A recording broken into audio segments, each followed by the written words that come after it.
اللہم صلی علی سیدنا مولانا محمد وعلی آلہ وسلم۔ بسم اللہ الرحمن الرحیم۔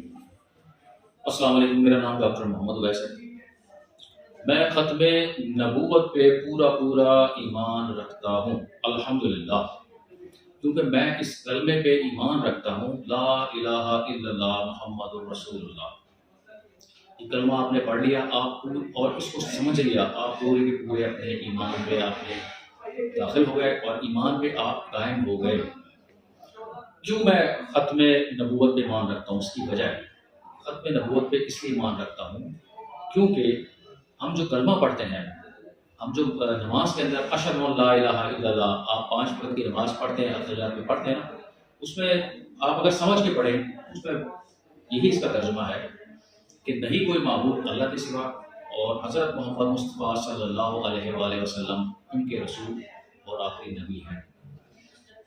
آپ نے اگر 9 ذی الحج کا حضور اکرم صلی اللہ علیہ وآلہ وسلم کا آخری خطبہ سنا ہو، اب سننا کیسے ہے کہ آپ صلی اللہ علیہ وسلم نے 9 ذی الحج کو آخری اپنا خطبہ بیان فرمایا، وہ سینہ بہ سینہ ہم تک پہنچا، مطلب اس وقت جو اصحابہ کرام موجود تھے انہوں نے سنا، اور آپ صلی اللہ علیہ وسلم نے اللہ تعالیٰ کو گواہ کر کے جو ہے وہ سب باتیں بتائیں، وہ اس وقت سے لے کے آج تک سینہ بہ سینہ میرے تک پہنچا۔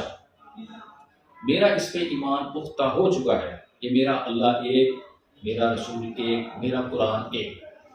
آپ بھی یہ بات یاد رکھیں کہ آپ اگر اچھے سچے مسلمان مومن بننا چاہتے ہیں تو نہ اپنے اللہ جس کے قبضے میں ہماری جان ہے اس کے خلاف کوئی بات سنیں، نہ آپ کے رسول حضرت محمد مصطفیٰ صلی اللہ علیہ وآلہ وسلم ان کے بارے میں کوئی بات سنیں، اور نہ اپنے قرآن جو ایک ہمارا دینی کتاب ہے جس میں اللہ تعالیٰ نے ہمیں احکامات جاری کیے ہیں، اس کے خلاف کوئی بات سنیں۔ اب میں آپ کو کچھ باتیں ایسی بتانا چاہتا ہوں کہ آئے دن یہ معاملات مختلف آپ سنتے رہتے ہیں، کبھی اس جگہ سے نبوت کا دعویٰ ہو گیا، کسی نے نبی کو ہمارے غلط کہہ دیا، کسی کو، اس کی وجہ کیا ہے؟ یہ کیوں اتنا زیادہ پھیل رہا ہے؟ بیسیکلی اس کی وجہ یہ کہ ہماری دین سے دوری ہو گئی ہے بہت زیادہ۔ ہم اللہ کی بجائے عبداللہ پہ انحصار کرنے لگے ہیں، ہم شرک کرنے لگے ہیں۔ کوئی بھی مسئلہ ہو، ایون کہ میں آپ کو ایک ویڈیو اس میں بتانا چاہ رہا تھا کہ جب آپ گھر سے دوائی لینے کے لیے نکلتے ہیں تو کبھی بھی یہ مت سمجھیں یا سوچیں کہ آپ کو ڈاکٹر شفا دے گا، ڈاکٹر کے پاس کوئی شفا نہیں ہے، شفا من جانب اللہ ہے۔ آپ گھر سے جب نکلتے ہیں کوئی اپنی بیماری لے کے تو آپ یہ سوچ کے نکلیں کہ یا اللہ تعالیٰ ہمیں تو نے شفا دینی ہے، ہم تو سنت ادا کرنے جا رہے ہیں، تو شفا آپ کو اللہ تعالیٰ ہی دے گا۔ اللہ تعالیٰ نے ہی ہمیں پیدا کیا ہے، ہم نے اللہ سے ہی مانگنا ہے، اپنی ساری پریشانیاں جتنی بھی ہیں وہ دور کرنی ہیں۔ اب ایک چیز یاد رکھیں کہ جب بھی ہم کوئی الیکٹرانکس کی چیز لیتے ہیں یا ہم کوئی گاڑی لیتے ہیں، اس کے ساتھ ایک مینول بک آتی ہے جس پہ لکھا ہوتا ہے کہ اس چیز کو استعمال کرنے سے پہلے آپ اس کو پڑھ لیں۔ تو آپ دیکھیں ہمارے مذہب کتنا اچھا ہے کہ نہ صرف مینول بک ہے قرآن شریف کی صورت میں، بلکہ قرآن شریف کی کچھ باتیں نہ سمجھ میں آئیں اس کے لیے انہوں نے اپنے رسول کو بھیج دیا۔ تو اگر آپ اپنے رسول کے آخری خطبے پہ ایمان نہیں رکھتے، اپنے رسول پہ ایمان نہیں رکھتے، تو آپ بہت کمزور مسلمان ہیں۔ آخری خطبے میں آپ صلی اللہ علیہ وآلہ وسلم نے کہہ دیا تھا کہ میں آخری نبی ہوں، میرے بعد نبی کوئی نہیں، اور آپ آخری امت ہیں، آپ کے بعد امت کوئی نہیں، اور میں نے آج اپنا دین جو اللہ تعالیٰ نے مجھے بتایا تھا میں نے مکمل کر دیا۔ آپ 9 ذی الحج کا جو آخری خطبہ ہے وہ پڑھیں، آپ بھی پڑھیں، بچوں کو بھی پڑھائیں۔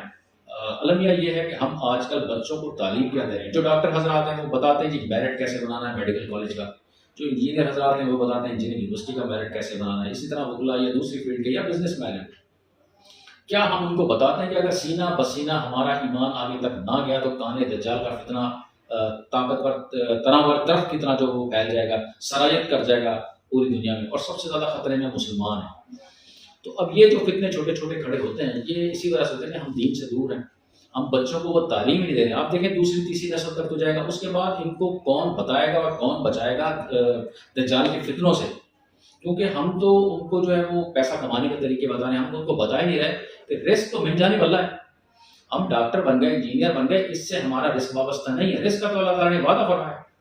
یہ اللہ تعالیٰ نے ہمیں ہنر صرف اپنی انسانیت کی خدمت کے لیے دیا گیا ہے، اس سے ہمارے رزق کا کوئی تعلق نہیں ہے۔ یہ رزق تو اللہ تعالیٰ نے ہمیں دینا ہی دینا ہے، اس کا وعدہ کیا اللہ تعالیٰ نے ہمیں، اور کبھی بھی اس کی نیت پہ شرک نہ کریں، شک بالکل نہ کریں، اور شرک بالکل نہ کریں۔ اللہ تعالیٰ نے ہی ہمیں دینا ہے کیونکہ اسی نے ہمیں پیدا کیا اور اسی نے ہم سے وعدہ فرمایا ہے۔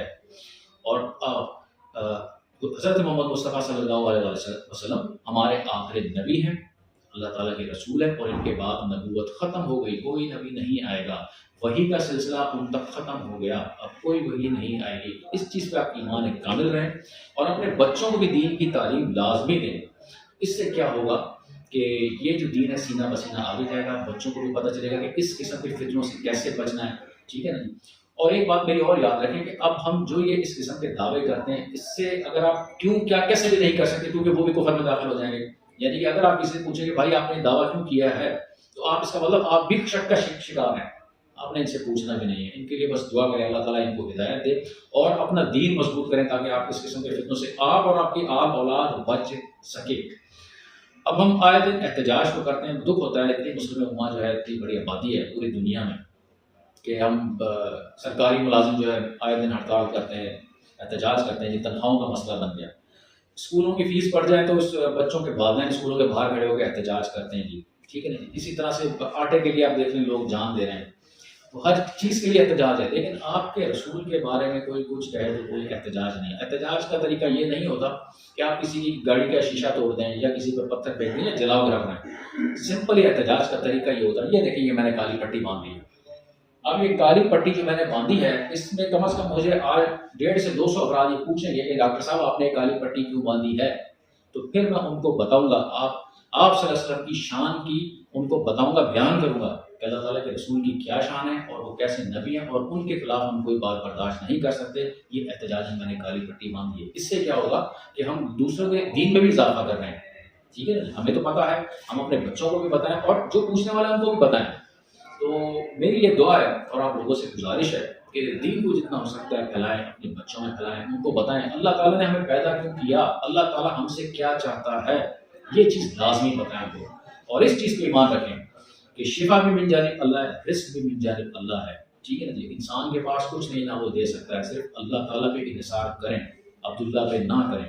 اپنی کوئی بھی چھوٹی سے چھوٹی بات ہے، مسئلہ ہے، جیسے ہم اٹھ کے اپنی ماں کو بتاتے ہیں نا کہ ماں جی ہمیں درد ہو گیا، ماں جی آج ہم نے اسکول نہیں جانا، ماں جی آج ہمیں کسی نے کچھ کہہ دیا ہے، ایسے آپ چھوٹی چھوٹی باتیں اپنے اللہ سے ڈسکس کیا کریں، اللہ تعالیٰ کو بتایا کریں، وہ بہت خوش ہوتا ہے۔ وہ آپ کو بتا رہا ہے میں شہر سے آپ کے نزدیک ہوں، بار بار آپ کو بتا رہا ہے کہ مجھ سے مانگو، تو پھر ہم شیطانی راستے پہ کیوں جاتے ہیں؟ ہم لوگوں کو مسبب الاسباب مولا مشکل کشا سمجھتے ہیں۔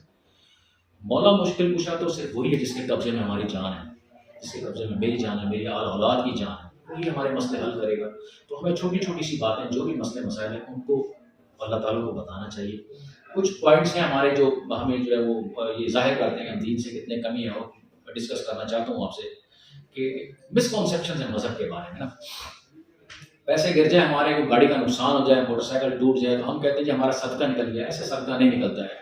آپ دین کو سمجھیں، صدقہ ایسے نہیں نکلتا ہے، آپ نے نیت ہی نہیں کی تھی، پیسہ گر گیا تو آپ یہ کہتے ہیں کہ ہمارا صدقہ نکل گیا، ایسا نہیں ہے۔ دین کو آپ پڑھیں اور کم از کم آپ آخری خطبہ آپ صلی اللہ علیہ وسلم نے کیا فرمایا اور اپنے صحابہ کو کیا کہا کہ یہ میرا دین میں نے مکمل کر دیا، میرا پیغام لوگوں تک پہنچا دو، وہ سینہ بسینہ چلا رہا ہے۔ اب ہم نے اگر آگے تک نہ پہنچایا تو ہماری آل اولاد اس دجالی فتنے کا شکار ہو جائے گی، ٹھیک ہے۔ اور اللہ اور یہ بتائیں کہ شرک نہ کریں، ہم نے جو کچھ مانگنا ہے اللہ سے مانگنا ہے اور اللہ تعالیٰ نے پورا کرنا ہے ہمارا، کسی پہ انحصار نہ کریں۔ گھر سے جب نکلے یہ کہہ کے نکلے کہ یا اللہ ہم تیرے ہی سے مانگتے ہیں، تیری ہی عبادت کرتے ہیں اور تو ذریعہ بنا ہے، باقی سب یہ ذریعہ کرنا اللہ تعالیٰ نے کہا ہے۔ تو یہ چند گزارشات میں نے کرنی تھی، اپنا خیال رکھیں اور دین لازمی جو ہے وہ اپنے بچوں کو بتائیں تاکہ ہم دجالی فتنوں سے محفوظ رہیں، اور اس پہ ایمان رکھیں اور بالکل پختہ ایمان رکھ لیں کہ جو کچھ بھی ہے وہ من جانب اللہ ہے، اللہ کے سوا کوئی معبود نہیں ہے، اور اللہ تعالیٰ نے بتا دیا میرے رسول آخری نبی ہے، اس پہ ایمان پکا کر لیں آپ۔ قرآن شریف ہماری دینی کتاب ہے، ان تین چیزوں کے علاوہ کوئی نعمت بدل نہیں ہے، کوئی دوسرا آئے نہیں تا وقت کہ قیامت نہ آ جائے۔ اس پہ آپ کا ایمان متزلزل نہیں ہونا چاہیے۔ جتنا رزق لکھا ہے وہ آپ کو ملے گا، ٹھیک ہے نا۔ ایمانداری کے ساتھ آئیں، ہمیشہ اپنے ایمان کو سلامت رکھیں، آپ جتنا لکھا اتنا ملے گا۔ جب تک آپ اس دن کی روٹی نہیں کھا لیں گے آپ کو نیند نہیں آئے گی، اور جب تک آپ کا رزق ختم نہیں ہوگا آپ کو موت نہیں آئے گی۔ اس پہ ایمان رکھیں آپ اپنا، جب آپ کا اس پہ ایمان پختہ ہو جائے گا، ایک تو یہ کہ کافر بھی آپ سے دور ہو جائے گا، اور دوسرے آپ کی پرسکون ہو جائے گی زندگی۔ اپنا خیال رکھیں، اللہ حافظ۔